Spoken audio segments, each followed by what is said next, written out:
I'm proud to welcome Christopher Nolan, who in a short few years and 7 movies has established himself as a young giant of modern cinema. So ladies and gentlemen, please welcome George Lucas and Christopher Nolan.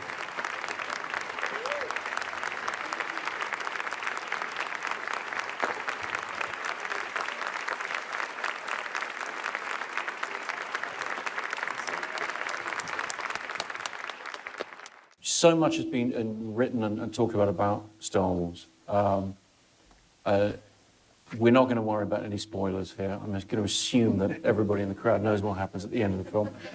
But for people of my age, and I'm 40, there are movies before Star Wars and then there's Star Wars, and it changed absolutely everything for us since. What was around at the time that made you think that there was some context for this?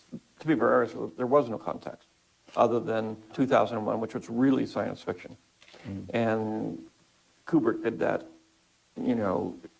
sort of first quality, enough time, enough money to do it however he wanted, and he was a genius. And I didn't think that anybody was going to make a better science fiction film than that. So I sort of went and began to focus on space opera, which wasn't really space opera. What I'd done is I'd gone through.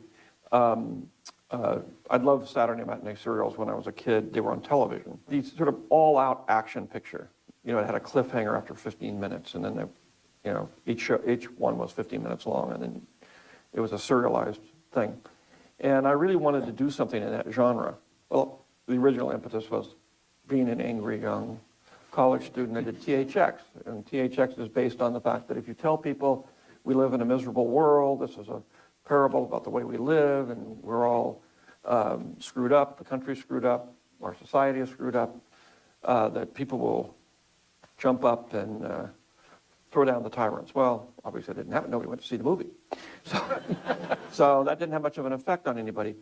American Graffiti was really done as a bet with Francis, who we had, because of THX, American Zoetrope went bankrupt. And we were all forced to go out and get real jobs. And, well, Francis was anyway, because I couldn't get a real job, because I was just a film student. And I'd made one movie that was, basically a hopeless, weird thing. So he went off to do The Godfather. And he said, I dare you to go out and make something completely different, something like a comedy. Do a comedy. No more robots, no more of this cool, artistic BS. Do something that's just a thing. Well, as close as I could get to that was this film about my wasted youth. And the only thing that really excited me about was the music track. And so, I had crazy ideas about how I wanted to put this together and make it one night and tell all these characters and everything. So the studios all said, well, this is too weird, it's too experimental, it's not going to work, we don't want it. So years and years went by trying to sell this damn thing. Finally, Francis got done with The Godfather and came back and said, well, I'll put my name on it and that'll sell it, which is the way it got made. And then when it got finished, the studio wouldn't release it. They said it was terrible, it's incomprehensible, it wasn't fit to show an audience. Maybe we'll put it on as a movie of the week, but we're certainly not going to release it.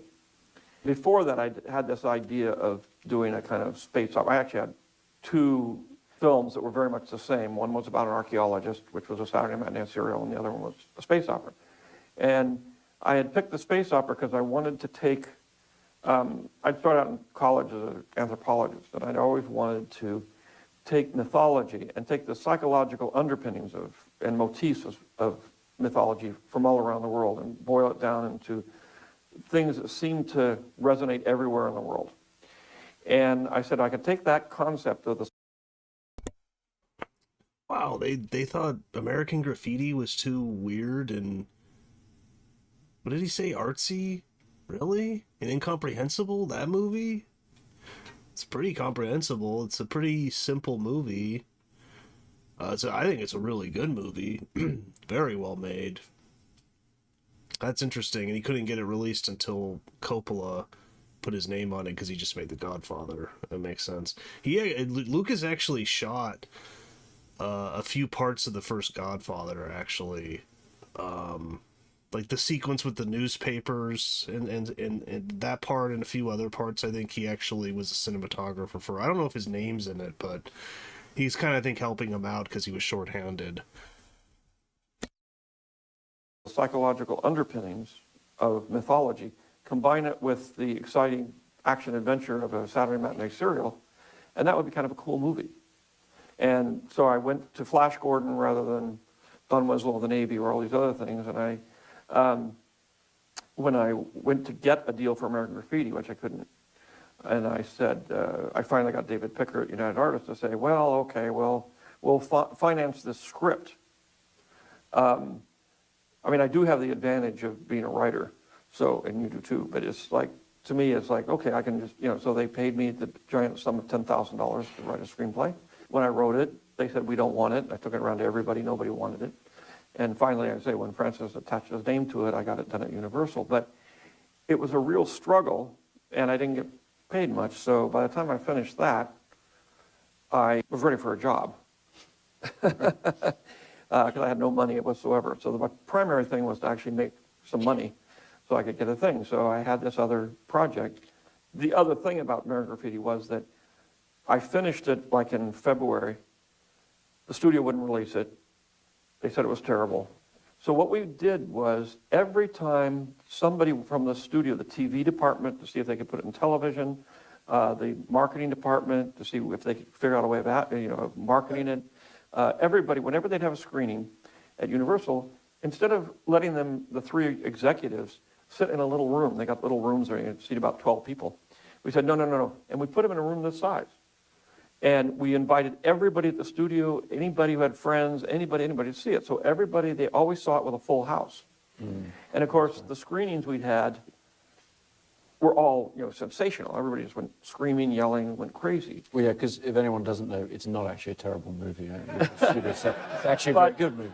But so Al Nadd Jr. was one of the, he got invited to this. He was the head of production over at Fox. He saw it, and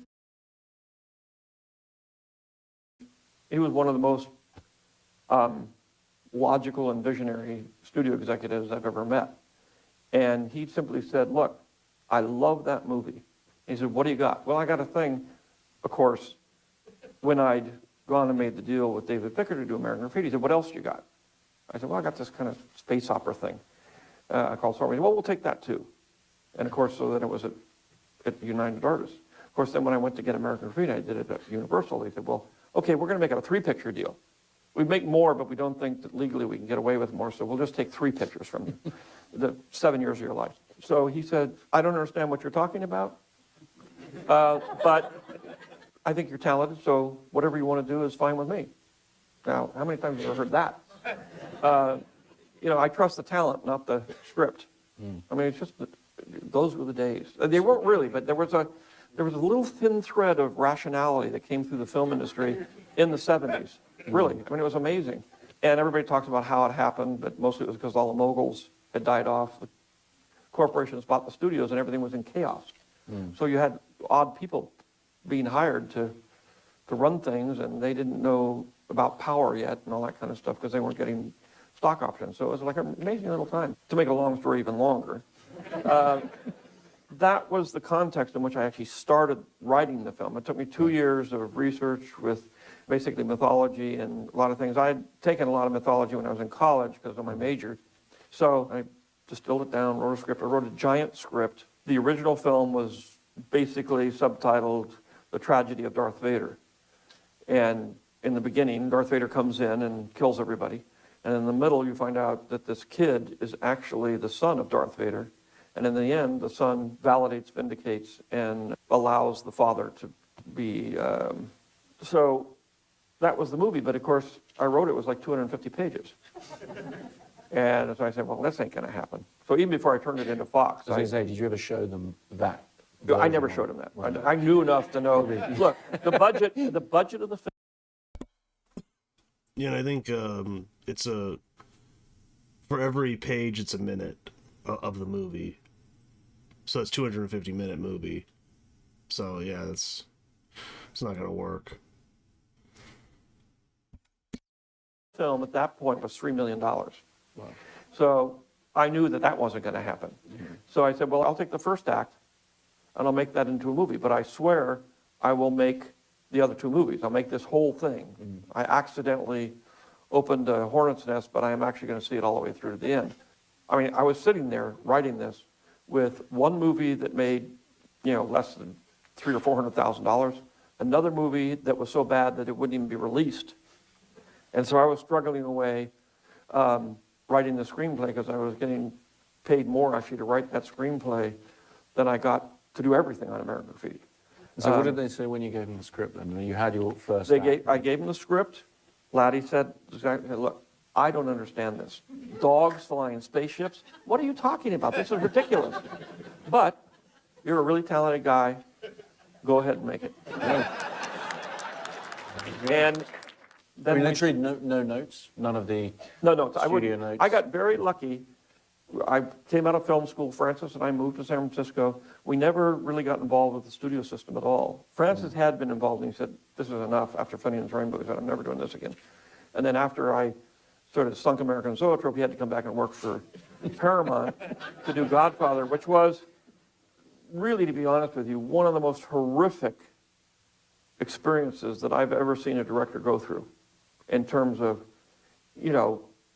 people trying to, getting kicked off the picture all the time, studio executives that were just involved in everything. He had to fight every single day. They hated the cast, they hated the music, they hated the story. Everything he did, they hated. And so he was fighting this huge uphill battle. And it took a while. While he did that, I wrote Star Wars, and then when I turned it in, they said they didn't understand it. And I said, well, the budget, we started putting it together and figuring out where and how we were going to do it and everything. The one thing they were worried about was the fact that this involved a lot of special effects, and there were no special effects departments at the studios anymore. There were some map painters. There were exactly 3 map painters in the world. And that was it. And they were all, in their 60s and 70s.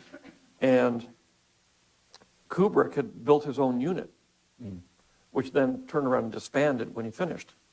And Doug Trumbull was one of those guys, and he started a little production company that did a lot of commercials and did, and he was trying to get his own little science fiction movie off, but there just wasn't any special effects. So the studio was saying, well, how are you going to make this? When I did THX, the studio asked me the same thing. Well, this is a big science fiction film. How in the world are you going to do this? What are you going to, so I came up with a thing called rotary cam photography. I said, I'm going to do it with rotary cam photography. It's very new. It's going to be special. It'll make it look great. So I took that idea and I told Fox, I said, don't worry. I didn't know what I was doing. So he's like lying. Right? Is that what he's saying? And sorry if the audio is a little off. I tried finding better versions of this interview. I just think it's, for some reason, how they recorded it. But it gets better when it very soon. So I'm sorry about that. And if you could smash that like button, that'd be great. Really helps the channel. But back to the interview. I mean, I started out in film school as an animator, so I knew a little bit about this stuff. And I said, we'll do it. So I took all of the money I'd made on American Graffiti, and I invested it in a special effects company, ILM, and hired all these guys. One was a cameraman that worked for Doug Trumbull, John Dykstra, and a bunch of guys that did commercials and did, none of them had ever really made a feature film before. They, and none of them had actually done real special effects except on commercials. So you had to do that with your own money outside the budget of the film? Or? Well, I used it to start the company. Right. And then obviously ended up billing it back to the effects Right. back to the studio. Francis taught me how to do that. Absolutely. He said, the first thing you do when you start a movie is you buy a camera. And then you rent the camera back to the company. Now, unfortunately, all the cameramen have learned this trick, and the sound men, and practically everybody has learned it. So you're going to find when you hire somebody, you're going to be renting all the equipment from the people who are making more money renting you the equipment than they get paid. So in terms of how you explain to them what you were going to do, one of the things I wanted to ask you about is one of the techniques that's become extremely common for directors showing the studio what the film is going to be is conceptual artwork, paintings, that kind of thing. Yes. My understanding is, when you found Ralph McQuarrie and you had him do these paintings, I mean, I don't think anyone had really done that before. So my Well, question would be, well, what? Yeah, it had been done before, done in the studios. They had done it like on Gone with the Wind and stuff. William Cameron Menzies had done paintings of what the special effects shots were going to look like and what the grandeur, the big scenes. He painted the big scenes. So it was it wasn't unheard of. But again, I had to do it out of my own money. I mean, I didn't get paid that much, and I had a little company that basically just represented me. I had developed my own little mixing room. I had my own editing room. I had, but it was all in San Francisco, and it was all real funky. We did show them that. The one thing that we did break through on that film is I had all these really big action set pieces. I couldn't really explain what I wanted to do with storyboards. I didn't really believe in storyboards because storyboards are great if you're doing map paintings, if they're static, and you say, well, this is the shot. And sometimes in animation back in those days, it was just, everything was on a proscenium. So you just did it and you painted the picture and said, that's what it is. You didn't have to do extremely complex things. So what I did on Star Wars is I took a lot of old documentary films of air battles from World War II, and I cut them into the sequences of this is going to be the trench run, this is going to be the attack on the Before you shot Death Star. anything? Before I shot anything, before I even finished the script. Wow. When I started film school, I was a dyed-in-the-wool cinematic purist.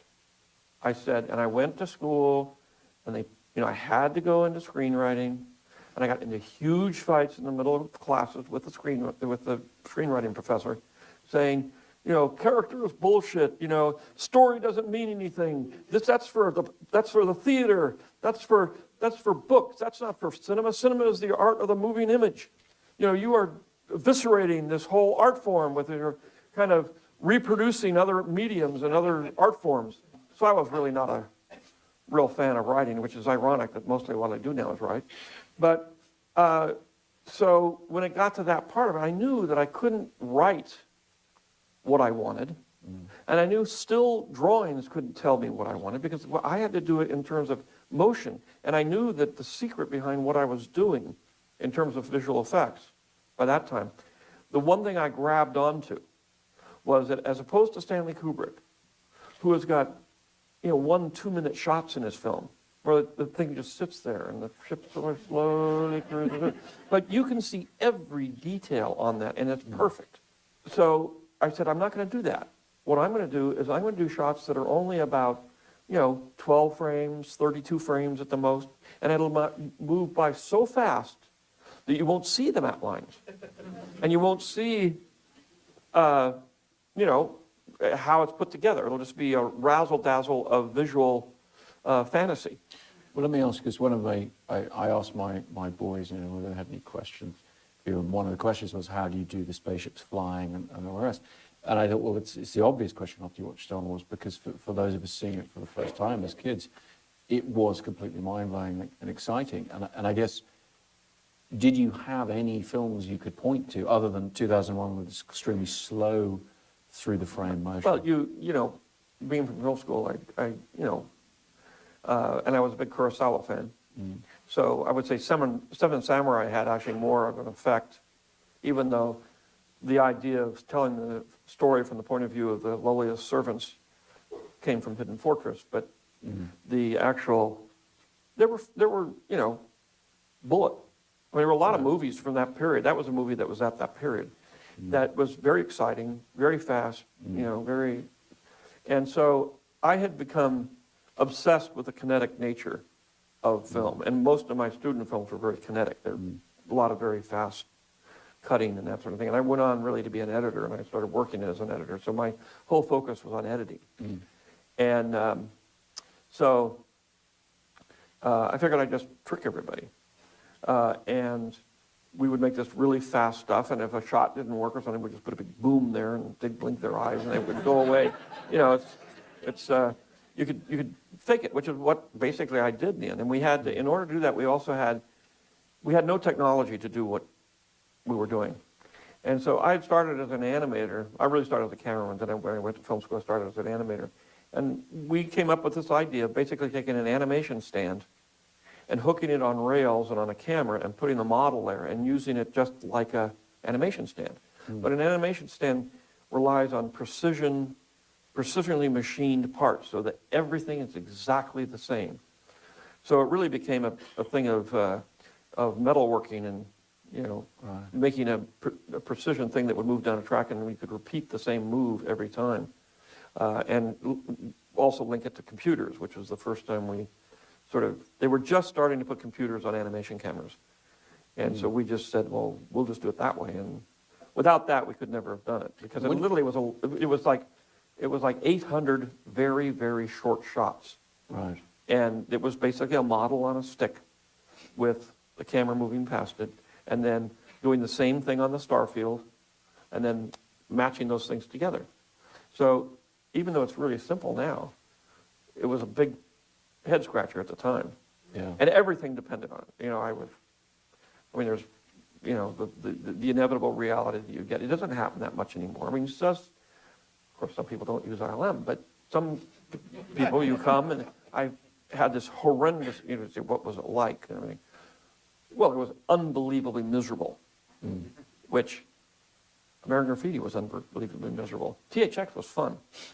But as soon as I started getting bigger and I started pushing the envelope, I started getting myself into real trouble. When you're in real trouble, then you're miserable all day. Even though the studios never bothered me. I never had a problem until I showed the film. Well, then the studio said, we got to cut 5 minutes out of it. I was just saying, well, we'll get to that. Yeah, 'Cause but on this one, it was literally that I came back from shooting, having a miserable experience, and ILM hadn't shot one shot. They had spent half the budget. It was 6 months later. We only had 6 months to go before the film was going to be released. We had 800 shots, Yeah. and there wasn't one that I had accepted. Wow.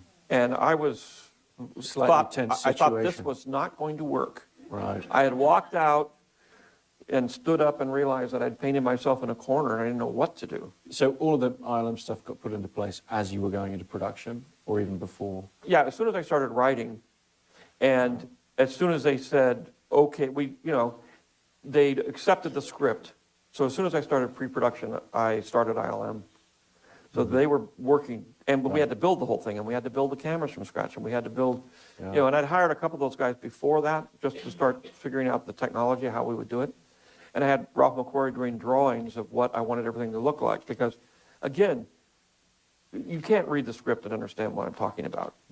It has to be a picture, because what does a Wookiee look like? What do the spaceships look like? Yeah. All that stuff had to be figured out ahead of time. There was a lot of design work that had to be done, but also I deliberately wrote Star Wars to be within the realm of technology and within the realm of how I could make it at a reasonable price. So I was pushing the envelope with one thing, which is how to make spaceships move fast into space and pan with them. Because I was really obsessed with the kinetic energy of a pan. And I said, if I could just put a pan in a spaceship, it'll really make this thing jump. But obviously it was, at that point, impossible. So that I had to accomplish. But everything else I knew I could do. And it's designed for no costumes, for no costume changes. There's a lot of tricks in that movie that are done, to cut costs way down. And I wrote it with all that stuff in mind. So there was That's a good point. There's little costume changes in the first Star Wars movie. Yeah. That's interesting, is you don't even really think about it, though, when you're watching it. But, because it's so iconic now. Han Solo's outfit, Luke Skywalker's, Darth Vader's, but they pretty much wear them the entire movie, right? Princess Leia. That's interesting. like, oh yeah, we can, I'll save on costumes by doing this. It And, really doesn't play like a movie that somebody's decided to shrink their vision. Yeah, but if you look at it, you think of it, when you really look at the thing, it really is, it takes place in the desert, and it takes place on a Death Star. That's it. And it's like real easy. Well, then here's what, okay. Here's my question then. Given that pragmatism, given that, okay, now we're going to go make this film or whatever, you've got a desert, you've got a Death Star. Why did you start in the desert? Like, why did you, the first time I think C-3PO put his costume on, you're in the middle of 110-degree heat in Tunisia. It just seems a very, very difficult way to start. come on, we're movie directors. We're nuts. When have you ever thought of a movie director that has enough common sense to get out of the rain or the heat? I mean, all crews know that. You know, my movie is everything. Yeah. You know, but guys are dying out here, for God's sake. Well, the things I wanted to do, I wanted it to be shot on location. I tried to find an environment that I could make look spacey and unreal, and I decided a desert would be a good thing.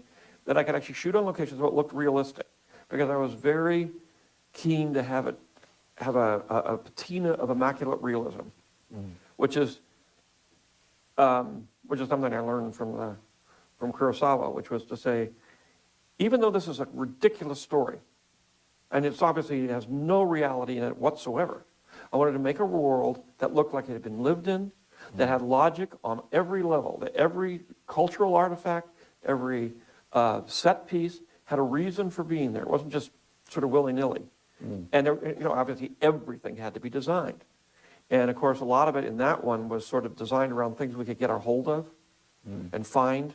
So there was a lot of found design. You know, we were using, things like egg beaters for ray guns and stuff like that. So there's a lot of cheating going on in that movie. There's a lot of texture. There's a lot of. I mean, I remember when the droids are first in the sand corner, and you see that dark, greasy, sort of worn away stuff. A lot of filmmakers.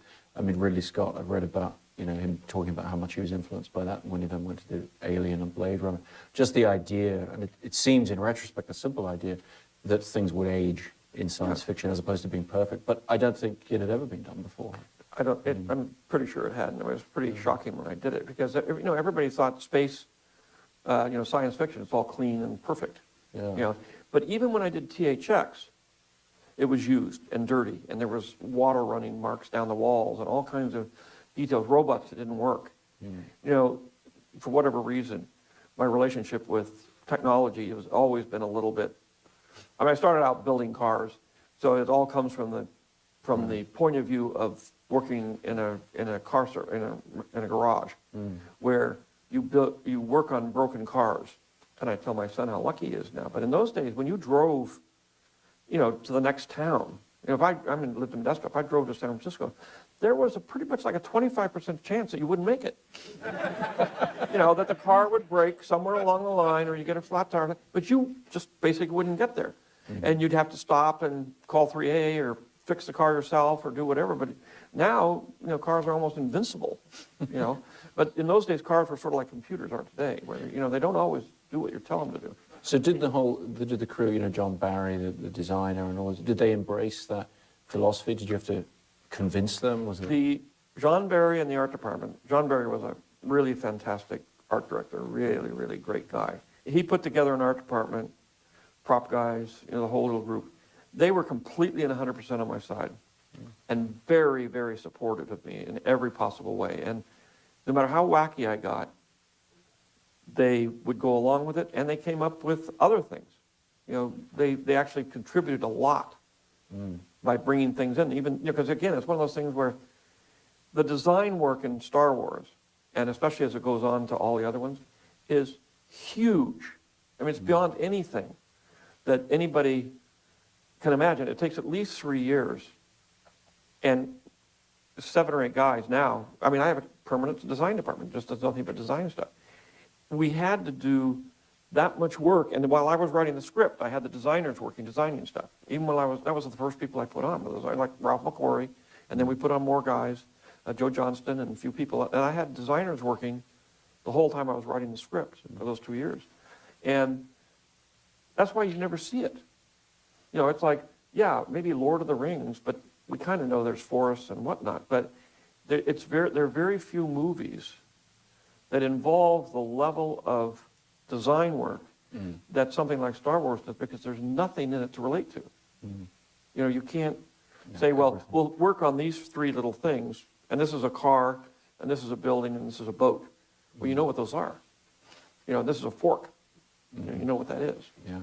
And you can just sort of figure it out. But with this, everything was open. The cultures were open. The aliens were open. That was a very hard part of it. But that film is as much visually done, and there was as much visual work as written work. Well, and even though, you know, you're saying there are very few costume changes, and that was restrained, the costumes are extraordinary in the film. Darth Vader, the stormtroopers, I mean, there's so many iconic things there. How much of that came from the original conceptual work where we read the script? How much was John Marlowe, you know, in the normal pre-production phase when you're there sort of trying to do fittings and things? Yeah. What usually happens in this case, and it happened in that case too, is I work with the designers and we just design what we want or what I want. And I just go, no, make it like this, make it like, combine those two things like this, and I get a design that I like. And so that's where the designs basically came from. Then I turn it over to the costume designer, which is somebody like John Marlowe, and I say, okay, now make these. Figure out how to do that. And in that case, it was make it for no money. Yeah. So it was very hard, and we were constantly sort of, you know, finessing things to make it look like what the drawings were. And how did they make the stormtrooper costumes? Are they molded plastic? They're molded plastic. Molded, or? That was, again, John Barry, who, and again, some of this stuff was like really new, you know, molding plastic, you know, was like a new thing, vacuum forming. Right. Getting a vacuum form machine was like a big deal. You know, we got like the only one in England. It came from some, I don't know what factory, but we just grabbed it. And we also did another kind of vacuum forming, which John designed the sets. I mean, Ralph kind of designed what they look like, but then John took those designs and made them into panels. So he made 4x8 panels, which is kind of like sheets of plywood. And they were, you know, they were made out of some kind of fiberglass mold thing that they had created, but they were vacuum formed. And you know, they had all this work on them, you know, depth and things, because they were about that thick. But there was just basically a piece of molded fiberglass, really. And he built all the sets out of this stuff. It was just, he just made thousands of them. And they build a set, they just say, okay, and they put up a little wood frame, and they nail this stuff to it, and we build a set. It was amazing. But you really had to think that way. Even the spaceships were done that way. You know, the opening spaceship is all vacuum formed. You know, it was a whole different approach to building sets. Yeah. And that was one of the ways we got it done. You know, really was by figuring out new ways to accomplish things and new, you know, just operational things that we could get away with, so we didn't have to spend. And the whole thing depended on, as I said, look, I'm going to pan around, so I'll never see this stuff. So just, you know, build it to stand up for a minute, and we'll shoot it. And if it doesn't look that good, we'll just throw it out of focus. But that was definitely, the irony of that movie was it was designed to be seen once on a big screen. And that way I could get away with everything. I had no idea there would be things called DVDs. I had no idea there would be, you know. I don't think it's even DVDs. I mean, I saw Star Wars in the movie theater 12 times. Yeah. And there was nothing unusual about that. I mean, when it came out, every birthday party for 2 years, you all went to see Star Wars. You know, that was just, I mean, literally.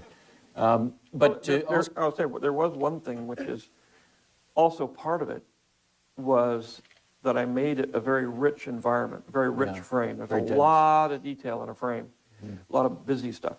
And by doing that, one, it's distracting.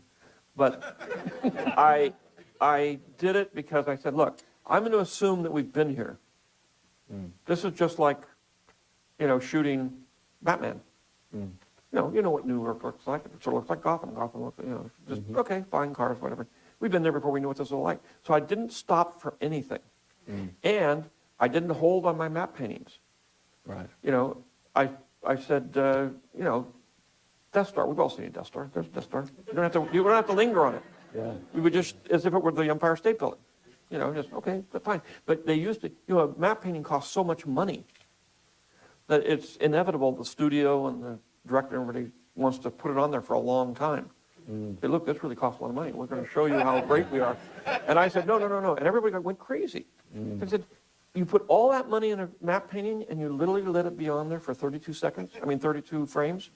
That's crazy. But it works because that's why a lot of people went back and, because they couldn't get it all the first time. Everybody said, my gosh, that's so fast. The pace is so fast. You can't, you know, if you look at that movie, well, you're going to see it tonight. It's not fast. In those days, it was so fast. And it was fast because you didn't know what anything was. Right. So you were busy trying to take So it all much to in, take in, and you yeah. didn't have time to do it. Now, you do know what all that stuff is. You're very Right. familiar with it. You grew up with it, just like the Empire State Building. So the movie has got a normal kind of, I wouldn't say lackadaisical pace, but it's a normal pace of a movie. Well, I think it's partly because movies have changed since it. I mean, I think the editing rhythms have. Yeah, that's hilarious. It's so fast. It's so fast. You watch it, I mean, today, and no. I mean, I love the pacing, but I'm sure some younger people are like, it's so slow, you know, but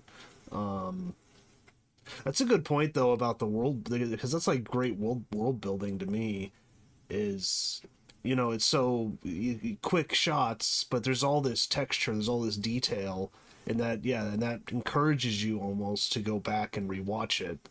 That's a great point. Being greatly influenced by it, and people having more faith in audiences being able to take in things very quickly with quick cuts. But I wanted to just go back to costumes for a second, because one of the other questions I was asked by my voice to ask is Darth Vader half human, half robot? And that made me think about, okay, the first time you come to see Star Wars in 1977, how is it that we know that C-3PO is a robot, Stormtrooper is a human being, and Darth Vader is whatever he is? They're all, you know, actors, performers in, you know, molded suits, Right. molded, and the film never in any way sort of attempts to explain Anything. somebody's a robot, somebody's not. So how is it we know that, and how did you have the confidence that audiences would just figure that out? Again, part of this also comes from Kurosawa, which is, when I first saw Seven Samurai, it was in film school. I come from a very small town in the middle of California. I'd never seen a Japanese film, a foreign film for that matter. And I wasn't interested in movies. You know, I sort of fell into film when I got to film school. I didn't even know there was such a thing as going to college to learn how to make movies. I mean, that seemed like completely absurd to me. But the idea of being an anthropology professor, I was interested in thing, but I was more wanted to go to art center and be an illustrator or something. But this like combined all that stuff. I love photography, so I said, okay, I'll do that. The Kurosawa thing is I saw Kurosawa films there for the first time. My friend John Milius was a Kurosawa freak, and he showed me a lot of Kurosawa films, and I saw Seven Samurai, and that was the first feudal Japanese film I'd ever seen. So I had no idea what I was looking at. I mean, it was completely incomprehensible to me. I'd never seen that period of Japan in my life.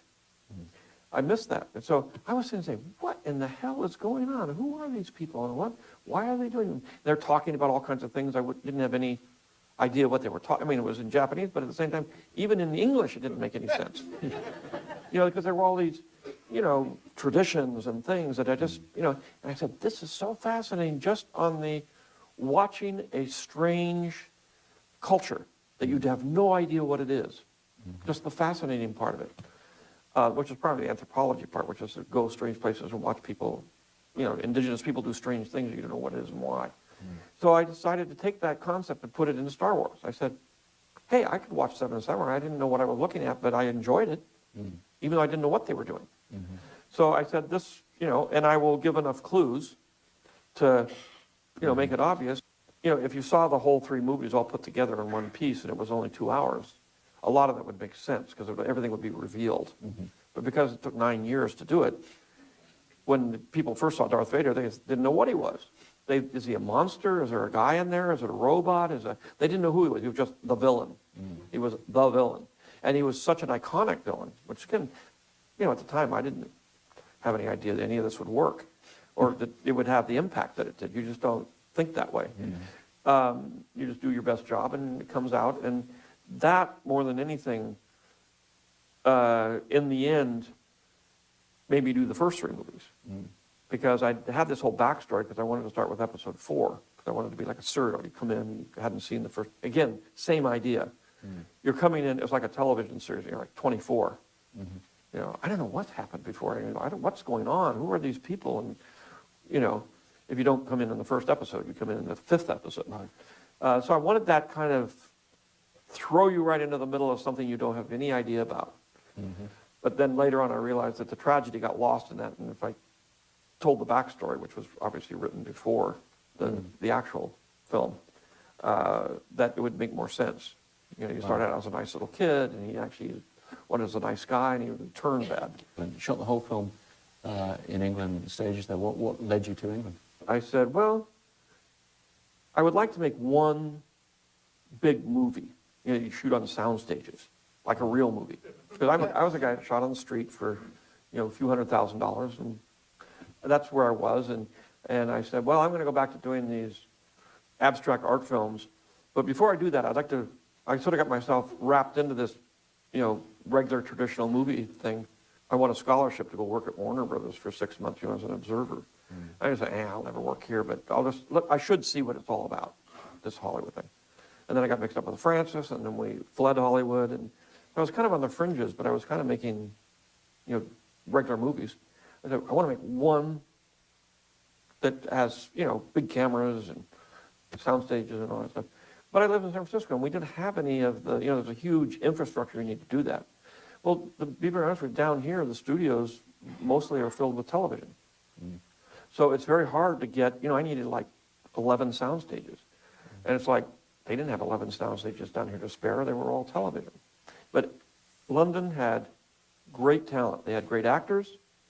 They had, you know, a plaster shop, you know, which you don't see everywhere. They had good carpenters. They had, you know, do a film like this is really hard. So you needed all the craftsmen. And England, other than Hollywood, was the only place that really had, you know, first-rate craftsmen. And their industry was basically falling apart. And so the studios were sort of crumbling, and they were selling them, and they sold Elstree, which is where I was, and they turned it over from having a staff to having independent guys come in and work. And as a result, I was able to get, you know, a great deal, save a lot of money, and basically that's always been my philosophy, is just to simply go anywhere in the world I can go where I can get the lowest price. Because my first 3 films, the first 2 were under $1 million, and this one was, you know, we did the budget, came out to $13 million. Laddie said, the board will never approve this, we can't do it, it has to be under 10. I said, I can't do it under 10. This is not a negotiated thing. This is like, which I'm sure everybody's gone through. You know, this is actually what it costs. You know, this is actually the price. You know, we worked it out. But they're so used to producers and people sort of ripping them off, they don't believe that there's actually a real thing behind it. You know, there's actually that guy gets paid that much an hour, and he's got to work that many days, and that's what it's going to cost you. And I can't make any less. We gave a budget for $9,999,000.99. And I said, I don't think it'll come in at that, but we did it anyway. It came up $13 million. You know, because that was what it actually cost to do it. Right. Working in England, I mean, one of the things, you know, I made films in England, and my experience there was very much the crews, when you're starting out there, they're very suspicious. They're very sort of like, okay, let's see what you can do, see who you are. There's not a sort of, there's a bit of that wait and see, you know, what have you got kind of thing for a director over there. And I would imagine going there with these crazy costumes and these crazy sets, there would have been a lot of skepticism, frankly. Well, there was. I have one question for you. Did you have an English accent when you went over there? No, I picked up very quickly. Yes, I was going to say, you sound like an Englishman. Of course they would say, oh, yeah, well, you dress like an Englishman. I dress like an Englishman, I sound like an Englishman. It doesn't help at all. Oh. It's about what have you done before, and what, you know, there's a very sort of like, okay. You can imagine what I went through. I had long hair, I had a beard, I was 29 years old, and their industry was sort of crumbling a little bit, and I walked in there and I had this really crazy script, which they all, you know, the entire crew was 100% against me, except for the art department. They were the only guys that stuck by me through the whole movie. And it was horrible, horrible. In those days, you worked really from 8 in the morning until 5:30 at night, and that was it. You could not, unless the crew voted, you could not work past 5:30. Wow. But you could take what they called a quarter. So if you were in the middle of a shot, you could actually finish that shot. They give you 15 minutes, you know, the quarter to finish the shot. And then if you didn't get it done, they give you another 15 minutes and whatever. But they would, I was at a studio, they would basically at 5:30, they'd shut off, it was run on generators, they just flipped the switch.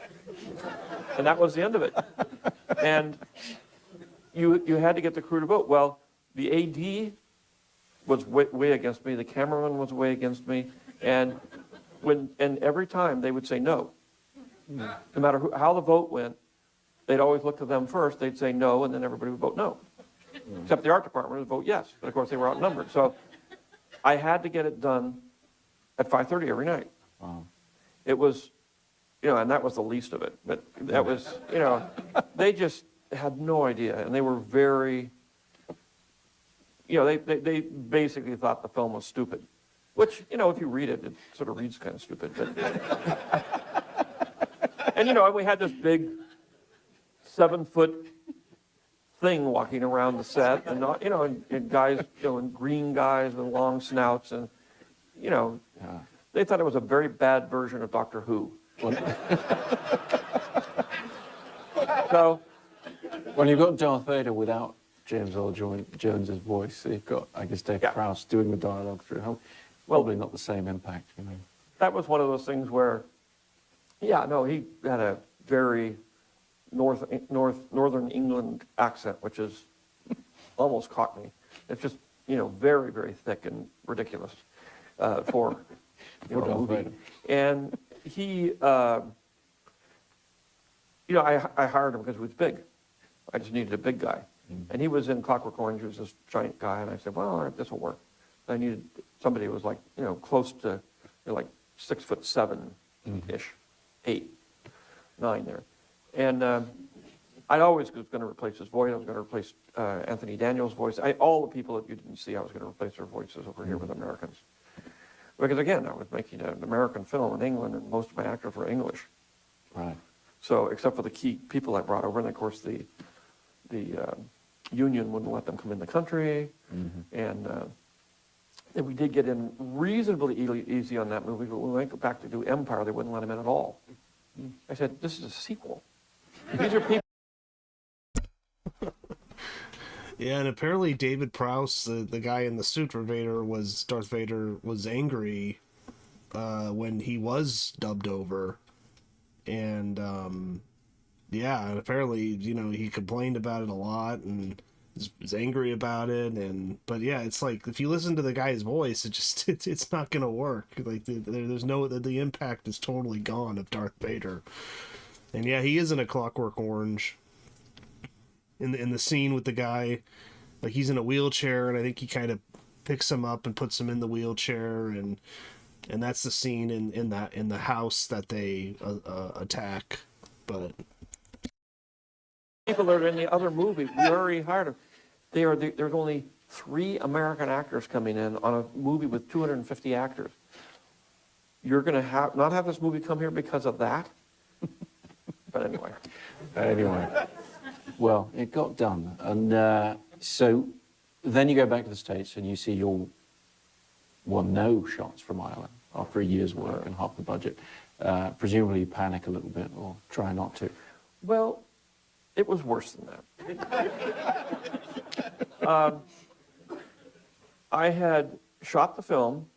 At the very end, the only thing Laddie ever did do was, at the very end of shooting, I was 2 weeks over schedule, and I was going to go another 2 weeks to finish it, because I had to finish the whole beginning of the movie, where they come into the ship and Darth Vader comes in, does all that stuff. And I had to shoot that, and with R2, 3PO and all this. And he said, look, you got to finish it. You got to finish it in 1 week. And I said, but they haven't even finished building the set yet. He said, well, you got to finish it in 1 week. I said, I can do it, but it means everybody goes on overtime to build the set and to shoot it, and I'm going to have 5 crews. 5 4-second units. And that's going to cost you twice as much as if you just give me the extra 2 weeks.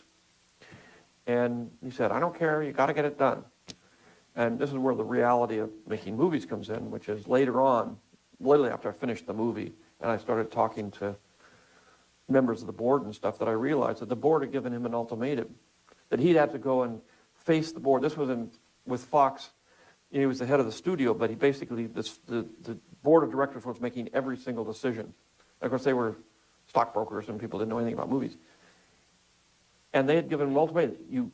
And he was not going to, he said, you will not come back here to the board meeting, which is on Monday. I was going to be finished on Friday. He said, you will not come back here and have that movie still shooting.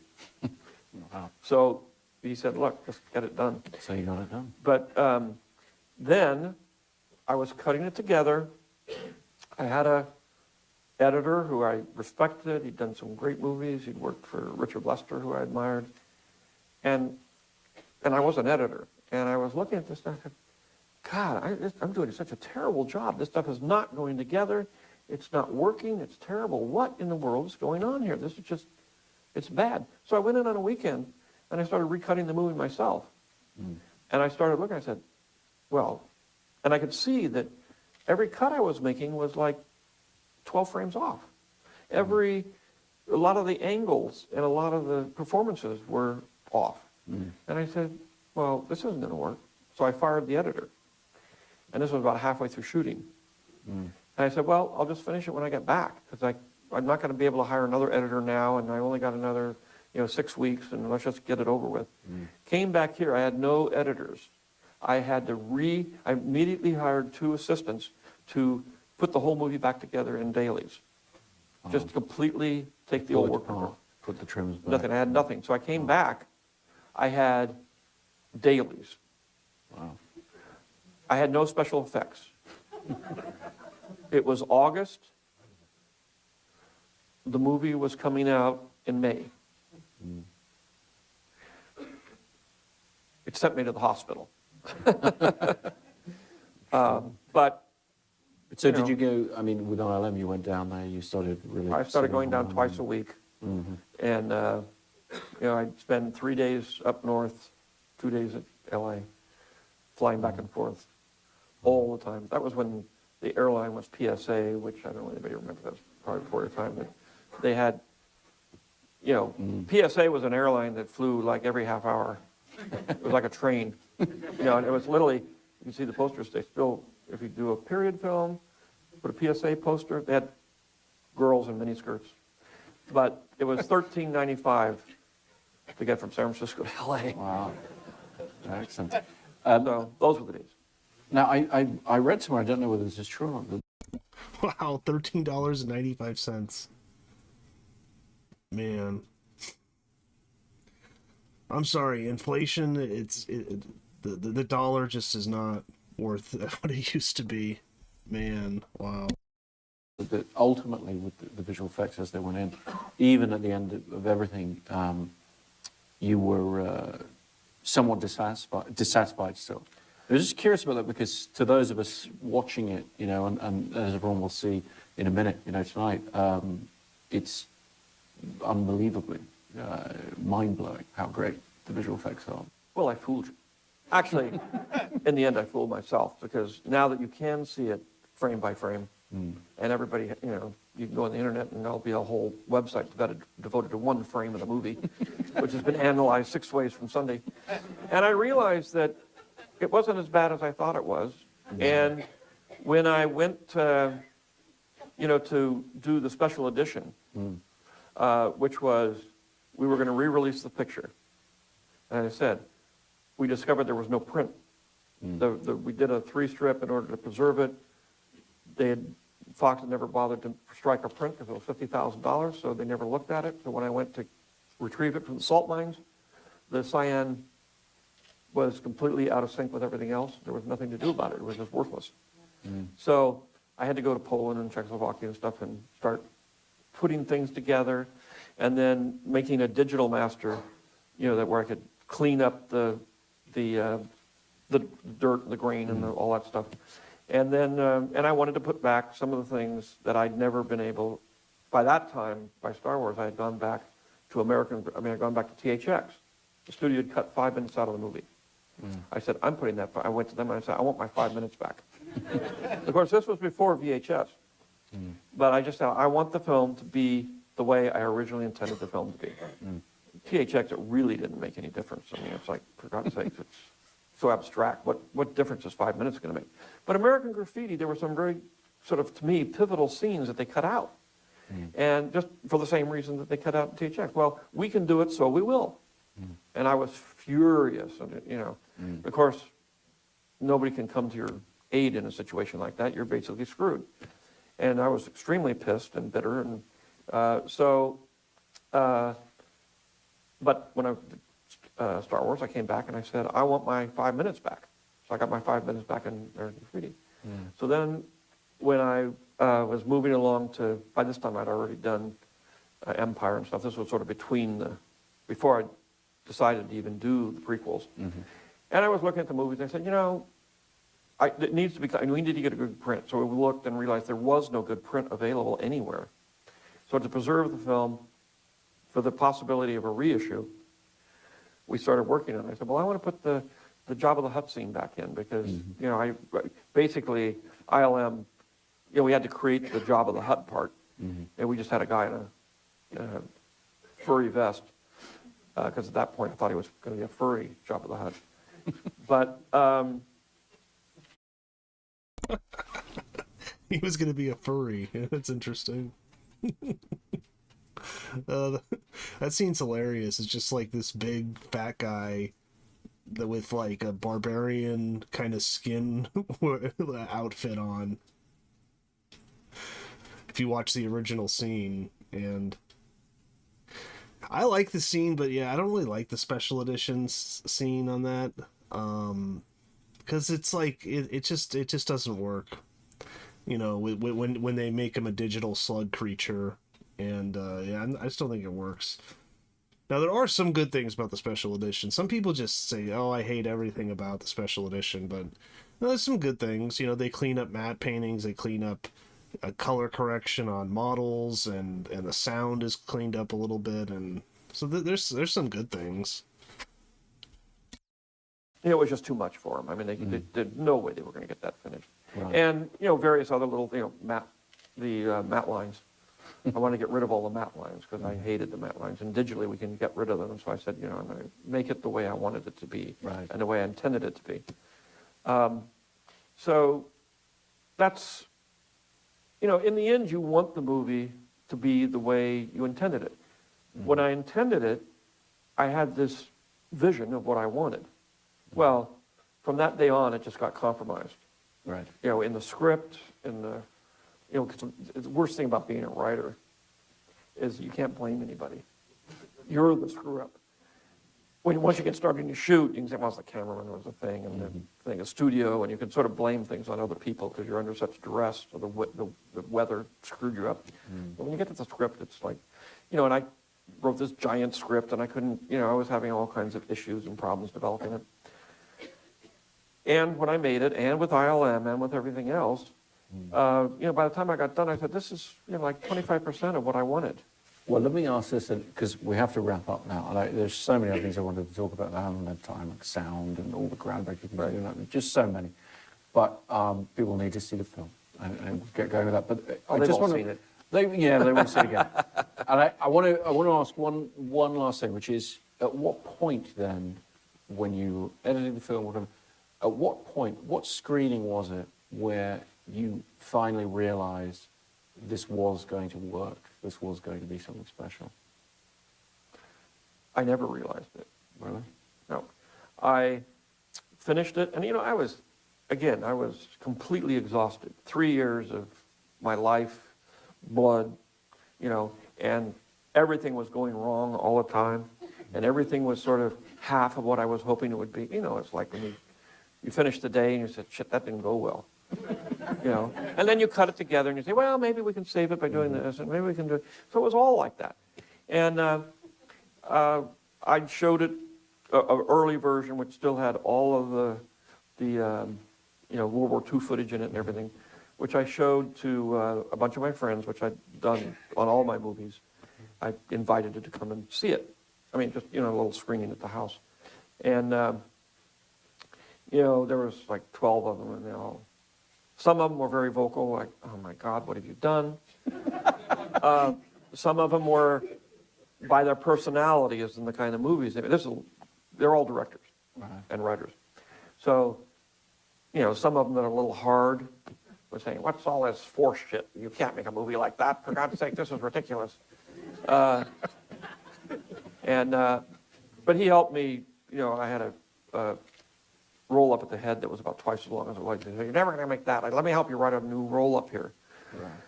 So even though he was, he makes horror movies. So He being Brian De Palma. Brian De Palma. And if you don't gotta cut name names. if you don't cut somebody open, have blood splattering everywhere, he just thinks it's a wussy film. But he's a good friend, and he really wanted it to work. The only one that believed in it was Steve Spielberg. He's the only one. Know, right? He's the one that said, this is going to be the biggest film in the history of movies. And everybody looked at him like, are you out of your mind? He said, no, I believe it. I'm telling you. And they all thought he was completely nuts. And I did too, actually. So I didn't believe anything he said. So in those days, stereo and monaural, you had to do two separate mixes. So I had done the stereo mix, which is what it was first released on. And then I was busy doing the monaural mix. I was just finishing it the night the movie came out. And so I was working at night over at Goldwyn. And I was, mixing at night. And Laddie called me and said, it's a hit, it's a hit. He called me about 10 o'clock at night, 11 o'clock at night. He said, it's a hit, my God, we sold out in every theater. This is fantastic. I said, Laddie, you guys have done Planet of the Apes. You know that science fiction movies always do well in the first weekend. Because they're all the fans, everything, they'll do it well. It's not a hit until the fourth week. You call me in the fourth week and tell me it's working. Excellent, and I'm sure he did. And we're going to have to leave it there. George Lucas, thank you very much for coming to this. It's been a real pleasure.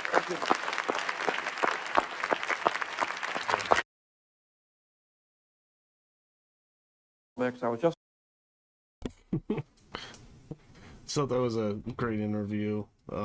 It's just amazing, like all of his friends he was talking about when they're showing them. I mean, it's like Brian De Palma, Martin Scorsese, Steven Spielberg, John Milius, and others too that I'm forgetting. But yeah, it's just incredible. And yeah, Brian De Palma, I think, kind of like he was saying, helped rewrite the scroll in the beginning.